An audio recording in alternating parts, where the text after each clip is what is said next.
नमस्कार दोस्तों, मेरा नाम है आकाश और मैं आप सभी का अपने YouTube channel A to Z study में बहुत बहुत स्वागत करता हूं। और आज की वीडियो में मैं आपको पढ़ाऊंगा क्लास 6th मैथ में चैप्टर नंबर 7 फ्रैक्शंस की एक्सरसाइज 7.6 का क्वेश्चन नंबर 1।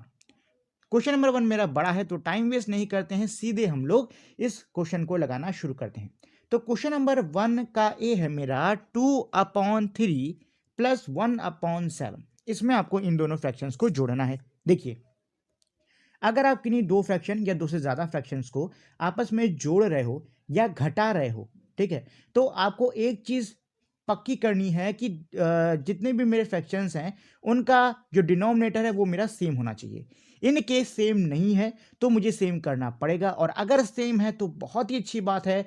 जो भी मेरा डिनोमिनेटर है उसको आप कॉमन ले लीजिए और जो भी ऊपर दे रखा है उसको सॉल्व कर दीजिए। जैसे कि ए वाले के अंदर मेरा डिनोमिनेटर सेम नहीं है, ये है 3, ये है 7। ऐसी कंडीशन में हम क्या करेंगे, हमें पहले डिनोमिनेटर को बराबर करना है और उसके लिए मुझे 3 और 7 इन दोनों का एलसीएम लेना होगा। तो चलो 3, 7 इनका हम लोग एलसीएम ले लेते हैं। तो 3 की टेबल में 3 जाता है 1 बार में, 7 नहीं जाता है तो उसको एज इट इज उतार लेते हैं। फिर 7 की टेबल में ये जाएगा मेरा 1 बार में, और 1 तो मेरा ऑलरेडी है। तो 3 इंटू 7 इक्वल्स टू कितना होता है 21।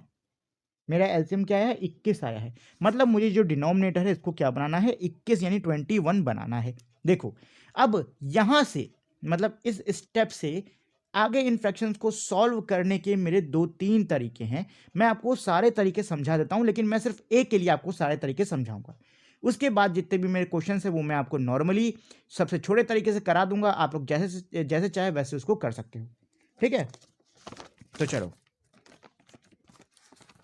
तो मेरा क्वेश्चन था ए 2/3 प्लस का 1/7, और इन दोनों के जो डिनोमिनेटर हैं उनका एलसीएम कितना आया है 21।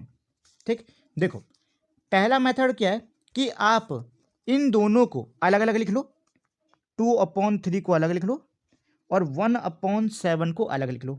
ठीक है, अब बुद्धि चलाओ और सोचो कि मैं 3 में ऐसा क्या, क्योंकि मेरे डिनोमिनेटर को 21 बनाना है ना, मुझे डिनोमिनेटर को 21 बनाना है। दोनों में ही मुझे क्या करना है, डिनोमिनेटर या नीचे वाले को 21 बनाना है। तो बुद्धि चलाओ, सोचो कि मैं 3 में ऐसा क्या मल्टीप्लाई कर दूं कि मेरा आंसर 21 आ जाए, या फिर 3 का पहाड़ा पढ़ लो तब तक जब तक 21 ना आ जाए। और अगर आपको अब भी समझ में नहीं आ रहा है तो कुछ मत करो, ये 21 को 3 से डिवाइड कर दो, आंसर मेरा आएगा 7। 3 7 जा क्या होता है 21 होता है। अच्छा, फ्रैक्शंस का मेरा एक नियम होता है कि जिस चीज़ से आप नीचे मल्टीप्लाई कर रहे हो उसी चीज़ से आपको ऊपर भी मल्टीप्लाई करना होगा। मतलब अगर आप यहाँ पे 7 से मल्टीप्लाई कर रहे हो तो ऊपर भी 7 से मल्टीप्लाई होगा, ठीक है ना। और 2 7 जा कितना होता है 14 होता है। अच्छा, इधर आ जाते हैं। तो 7 की टेबल में ऐसा आप क्या कर दो, सॉरी 7 की टेबल में आप इसको कब तक पढ़ो कि मेरा आंसर 21 आ जाए। मतलब 7 में आप ऐसा क्या मल्टीप्लाई कर दो कि आंसर मेरा 21 बन जाए। तो जवाब है 3। 7 3 21। सेम चीज़ आपको यहाँ पर भी करनी है। अगर नीचे 3 से मल्टीप्लाई कर रहे हो तो ऊपर भी आपको 3 से ही मल्टीप्लाई करना पड़ेगा, और 3 1 जा 3। ठीक है, अब देखो, ये वाली वैल्यू मेरी ये बन चुकी है और ये वाली वैल्यू मेरी ये बन चुकी है। अब हम इनको उतार लेते हैं।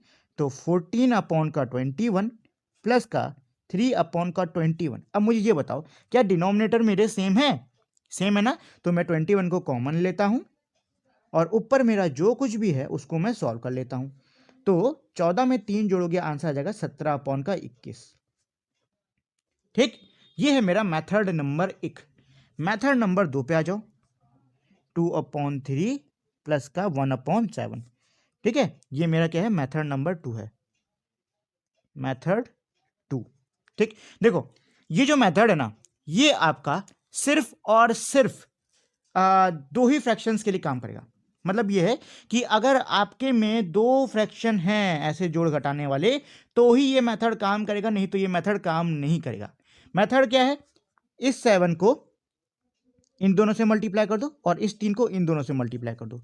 मतलब 2/3 और इस वाले 7 से दोनों में ऊपर नीचे मल्टीप्लाई कर दो, और 1/7 इस वाले 3 से ऊपर नीचे दोनों में मल्टीप्लाई कर दो। कितना आ रहा है 7 2 14 और 3 7 21, 3 1 3 और 7 3 21। ठीक है, तो 21 21 मेरा डिनोमिनेटर बराबर हो गया कि नहीं हो गया? फिर से भैया सेम चीज़ कर लो। अरे ये 21 हो चाहिए, मैं 12 लिख दिया। चलो 21 मेरा क्या है, सेम है, तो मैंने इसको कॉमन ले लिया। ये हो गया 14 + 3, जोड़ोगे तो हो जाएगा 17/21। क्या हो गया, 17/21। ठीक है, चलो अच्छा, अब थर्ड मेथड पे आ जाते हैं।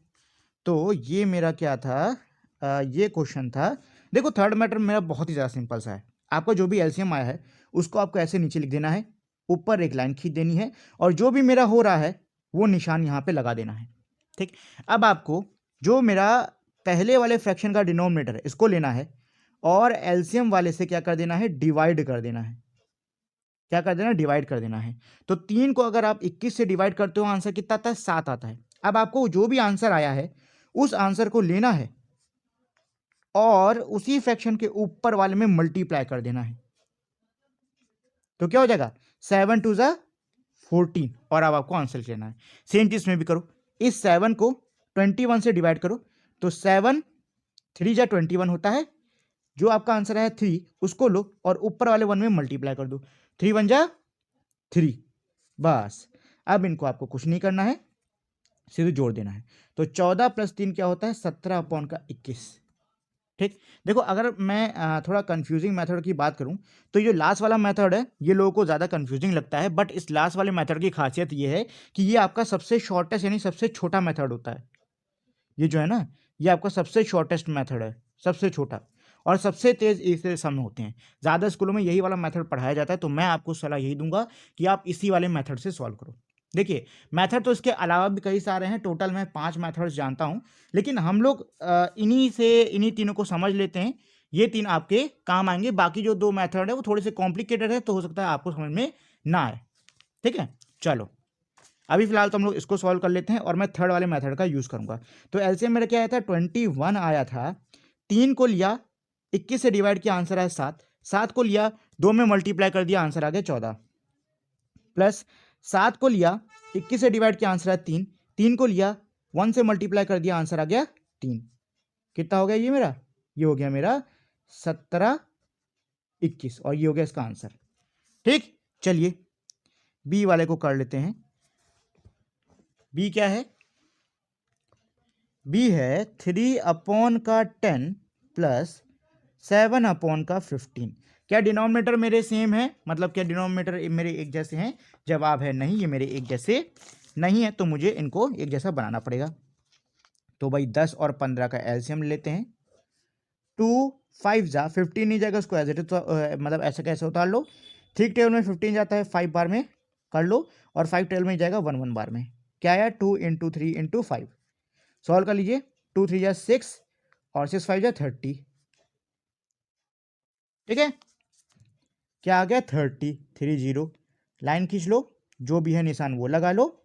अच्छा, अब इस 10 को लेंगे, 30 से डिवाइड कर देंगे, तो 3 आंसर आएगा। भैया 10 की टेबल में 30 मेरा कितना 3 बार में आता है कि नहीं आता है, तो आंसर आएगा 3। उस 3 को मैंने लिया और ऊपर वाले 3 से मल्टीप्लाई कर दिया, तो 3 3 क्या होता है, 9। अच्छा, 15 15 1 ज़ा 15, 2 ज़ा 30, डिवाइड करेंगे कितना आएगा आंसर, 2। 2 को लो 17 में मतलब 17 से, सॉरी 7 से मल्टीप्लाई कर दो, तो 7 2 ज़ा क्या होता है, 14। 9 + 14 आपका हो जाएगा 23/30।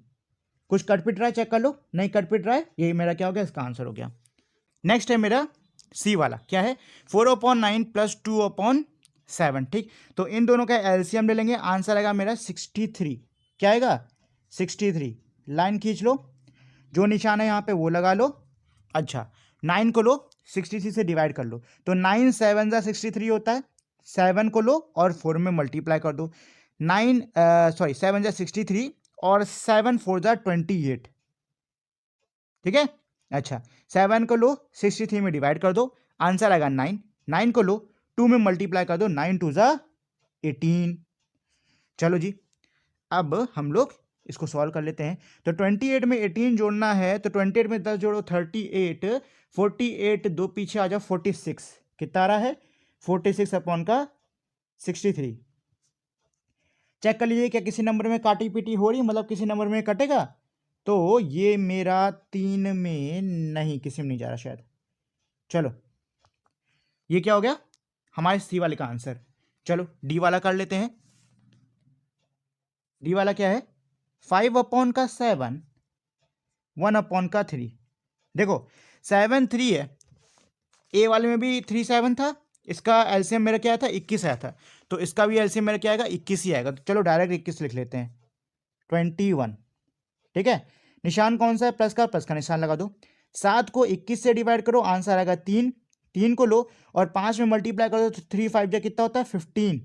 ठीक है, 3 को लीजिए और 27 में डिवाइड कर दीजिए आंसर आएगा 7, 7 को लीजिए 1 में मल्टीप्लाई कर दीजिए तो 7 1 जा 7। अब भाई जोड़ लो तो 15 में 7 जोड़ो कितना आएगा, 15 में आप 7 जोड़ दीजिए तो आंसर आ जाएगा 22 अपॉन में 21, और इसकी काटापीटी नहीं हो रही तो ये इसका क्या हो गया आंसर हो गया। चलो ई वाला कर लेते हैं।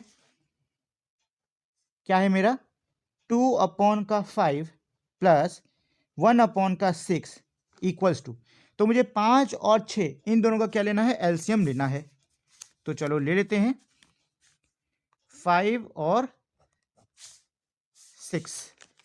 ठीक है, तो 2 3 जा 6, 5 नहीं जा रहा है ऐसे लिख लो, 3 1 जा 3 और 5 1 जा 5। तो क्या है 2 इंटू 3 इंटू 5, 2 3 जा 6 और 5 कितना हो गया 30। एलसीएम आ रहा है मेरा 30। निशान कौन सा है प्लस का लगा लो। अच्छा 5 6 जा 30, ठीक, और 6 2 जा 12, 6 5 जा 30 मतलब डिवाइड करोगे तो आपका 5 आएगा और 5 1 जा 5, 12 में 5 जोड़ो हो जाता है 17/30। ठीक है, ये हो गया ई वाले का आंसर। चलो नेक्स्ट कर लेते हैं हम लोग एफ वाला। एफ क्या है 4/5 प्लस 2/3 इक्वल टू, इसका एलसीएम मेरा क्या आएगा देख लेते हैं 5 और 3, तो 3 1 जा 3, 5 1 जा 5, क्या है 3 इंटू 5 ये होता है 15, 15 आ रहा है भाई। कौन सा निशान है प्लस का लगा लीजिए। तो 5 3 जा 15 मतलब डिवाइड करोगे तो 3 बार में जा रहा है, और 3 4 जा 12, ठीक, और 3 5 जा 15 ये मेरा 5 बार में डिवाइड करने पे आ रहा है, मतलब डिवाइड करोगे तो 5 आएगा 3 से, और 5 2 जा 10 कितना हो गया 22/15, और ये हो गया मेरा एफ वाले का आंसर। ठीक है, चलिए